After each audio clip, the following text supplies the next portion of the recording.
देखिए नाम का बहुत बड़ा महत्व होता है। कहते हैं नाम अच्छा होता है तो बच्चा नाम भी करता है, इसलिए नाम का बहुत महत्व है। और भारतीय संस्कृति में और ज्योतिष शास्त्र में नामाकरण के लिए नामाकरण का एक पूरा प्रावधान है, और कैसे नामाकरण किया जाए इसका प्रावधान दिया गया है।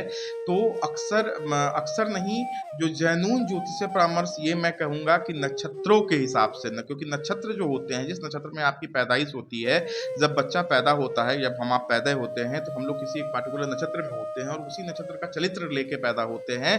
तो चलित्र के हिसाब से, तो नक्षत्र के हिसाब से अक्षर अक्षर का ज्ञात करें। नक्षत्र कैसे ज्ञात होगा? जिस समय आपका जन्म हुआ है उस समय का पंचांग अगर आप देखेंगे, अब तो मॉडर्न एस्ट्रोलॉजी आ गई, अब तो कंप्यूटर और सॉफ्टवेयर आ गया। आप सॉफ्टवेयर पे अपने बच्चे का डेट ऑफ बर्थ वगैरह डालेंगे तो उसमें नक्षत्र के ऑप्शन में जाके देखेंगे तो 27 नक्षत्र होते हैं हमारे यहाँ।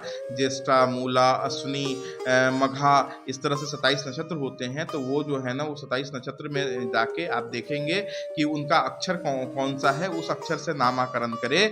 और चंद्रमा जिस नक्षत्र में है और जिस राशि में है, अगर उस दोनों का मिला के अक्षर आपने रख दिया है तो सबसे अति उत्तम आपने काम कर दिया है।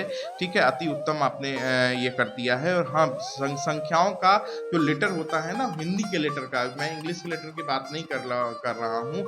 इंग्लिश का लेटर निम्न अंक ज्योतिष से देखा जाता है, लेकिन हिंदी के जो लेटर होते हैं उसका ध्यान देना चाहिए। विषम संख्या में अगर नाम हो तो वो नाम ज़्यादा ही अच्छा होता है, क्योंकि विषम संख्या जो होती है वो कटती नहीं है, सम संख्या जो होती है वो कट जाती है। इसी तरह विषम संख्या में अगर नाम का अक्षर हो तो वो ज़्यादा बेहतर होता है। और नक्षत्रों के हिसाब से आप जो है ना अपने बच्चों का नामकरण कर सकते हैं, नक्षत्रों के हिसाब से जो है ना ये कर सकते हैं। तो आप जो है उसमें भी जिन बच्चों का जन्म केतु के नक्षत्र में, जैसे कि मूल नक्षत्र में, अश्विनी नक्षत्र में, अश्लेषा में, मघा में, ज्येष्ठा में या रेवती में हो जाता है, जिनको सतैसा में कहते हैं, हम लोग यहाँ कहते हैं सतैसा में बच्चा, तो उनका जो है ना शनि की शांति करवानी चाहिए, फिर नामाकरण करनी चाहिए। नामाकरण कब करना है इस पर भी विशेष आपको ध्यान देना है। और फिर आपके नाम का अर्थ क्या आ रहा है, नामाकरण करने में इस बात का विशेष ध्यान रखें कि आपके नाम का अर्थ क्या आ रहा है। अर्थ कोई इसका निगेटिव तो नहीं है, कोई नकारात्मक चीज तो नहीं है।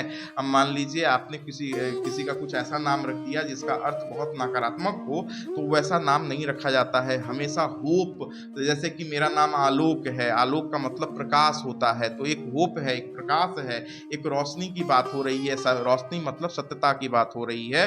तो कहीं ना कहीं इस तरह से नामाकरण किया जाए तो आप माता पिता अगर इस तरह से अपने बच्चों का नामाकरण करें तो बच्चे उनके परफेक्ट रिजल्ट देंगे जो उनके भाग्य में लिखा है। कभी कभी अगर सही नाम नहीं रखने से भी बच्चों का भाग्य खराब हो जाता है, इसलिए नामाकरण पे विशेष ध्यान दें और ज्योतिषीय परामर्श का जरूर सलाह लें।